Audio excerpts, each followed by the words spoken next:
আহসানু মিনাল্লাহি সিবাগাতাও ওয়া নাহনু লাহু আবিদুন। পৃথিবীর বুকের মানুষকে আমি তোদেরকে এত সুন্দর করে বানিয়ে দিলাম, তোরা ওই গুণে গুণান্বিত হও। সিবাগাতাল্লাহ, আল্লাহর গুণে গুণান্বিত হও। আল্লাহ তোমাদেরকে যে গুণগুলি দিয়েছে, যে গুণগুলি আল্লাহ বর্ণনা করে দিয়েছে, ওই গুণগুলির গুণে গুণান্বিত হও।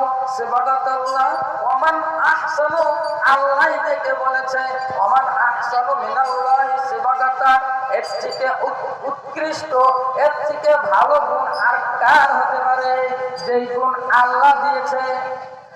ওমান আহসানু মিনাল্লাহি সিবাগাতা ওয়া নাহনু লাহু আবিদুন। এই নিয়তেই তো, এই জন্যই তো, এই কারণেই তো আমরা আল্লাহর ইবাদত করি।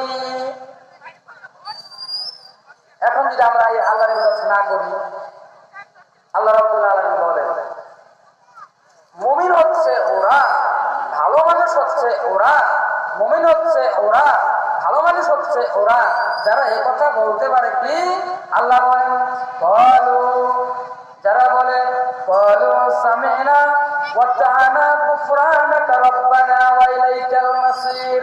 ক্বালু, তারা বলে সামি'না, আমরা শুনে নিলাম, ক্বালু সামি'না, আমরা শুনে নিলাম, ওয়া আতা'না, কথাগুলি মেনে নিলাম, গুফরানাকা রাব্বানা ওয়া ইলাইকাল মাসির, গুফরানাকা, হে আল্লাহ তুমি আমাদের সমস্ত, তুমি